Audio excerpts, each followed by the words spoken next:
Hi, here I am in Australia. I've been here almost 2 weeks now, about to come back on March 3rd. I came out here and did 3 days of media in Sydney, then went to Perth and did some more media there on the far western side of Australia. It's kind of like going from New York to San Francisco. It's that far. And started our tour there, 5-city tour, Perth, then back to Melbourne, then Sydney, now Brisbane, and I'm about to go into my second presentation today in Brisbane, and then going to finish up in Newcastle. Now, again, Australia has always been my favorite country. I would live here if I could. I just can't do business from halfway around the world in a different time zone and so far from everything. But it's a beautiful country. It's kind of like Canada with good weather. The cities are nice, clean, modern. The people are nice and friendly, highly educated. The immigrants here almost all come from Asia, and nobody ever complains about Asian immigrants. And I just love it here. And we sell more books per capita here than in the United States. The other place we sell well is in South Korea. And again, I met a lady here, Sue Ann, who is from South Korea, working here in Australia, and loves it as well. And she looks up my book, I guess on Facebook or social media, and says, "Oh man, you're the hottest thing going in South Korea," and it's with 30 to 40-year males. And I'm like, gosh, my publisher doesn't even know that. So, for whatever reason, I have done a lot of promotion here and speaking, first with tech, small business executive groups that is now Vistage in the early 90s, and with Greg Owen and Steve Essa at GoCo Management. We've done tours here for years. So we have done promotion here, and we have built up an awareness. And again, when I come here, I am on major media. Major drive time radio shows, Sky News, which is the biggest business network. We've been on there several times here.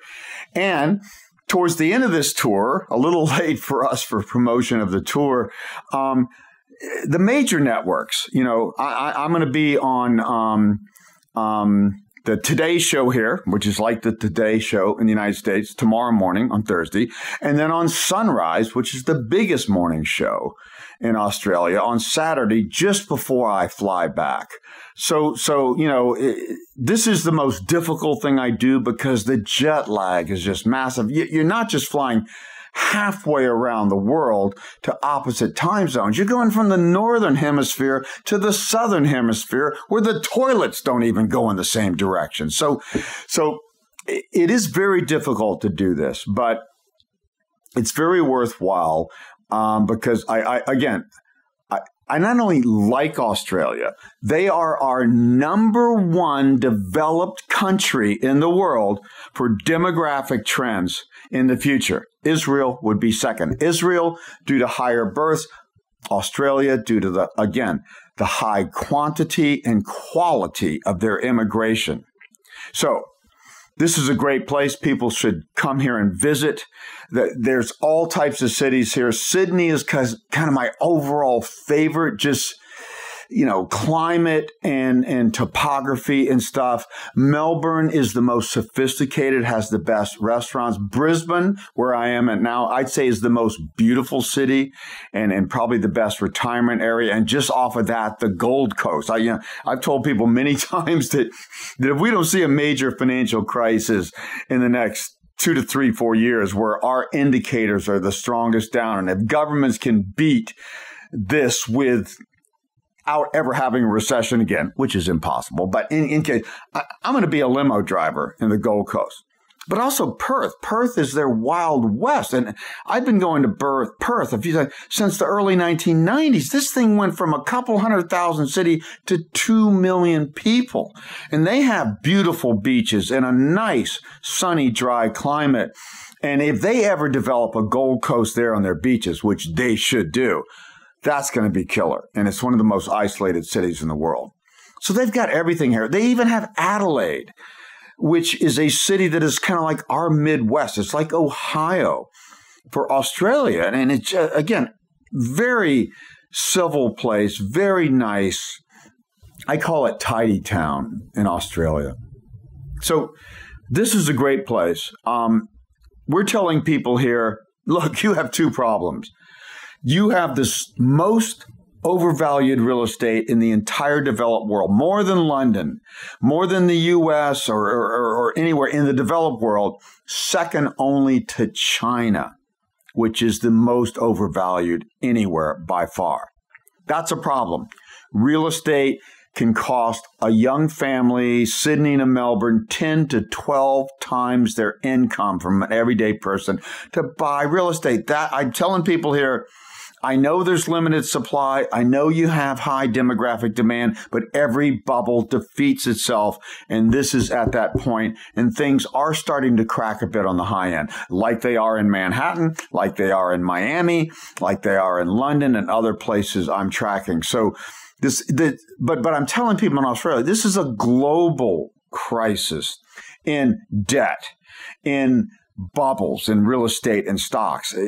Australia is not the cause of this. They're more like going to get hit by it.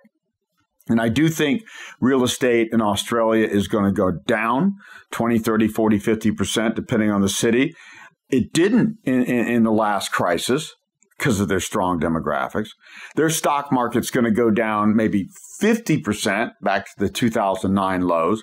Not as much as last time. Last time, Australia's stock market went down more than the United States in 2008 and 9 because it was so overvalued, because the trends were so strong. They didn't have a recession, didn't have a real estate crisis. And Australia is very similar to Canada in real estate.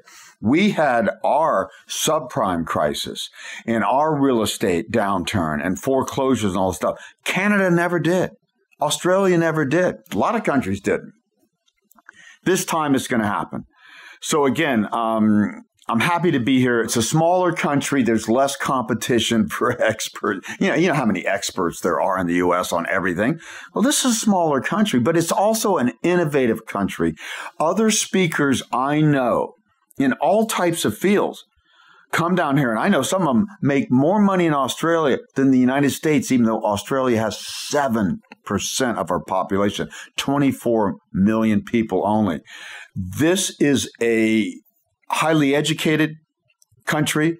It is open for innovation. They love new ideas. And so I will keep coming here, even though it kicks my ass with jet lag every time I do. I'll probably be here 1 year from now when things start to break. So that's my update from Australia. Best developed country in the world positioned. After this crash, they are going to have to see real estate come down, like it or not. And they're on the cusp of the best part of the world, the emerging world in the future, Southeast Asia and India. I wish I could live here. I may even retire here someday. But I'm not going to retire on our subscribers. Now I have to be in North America.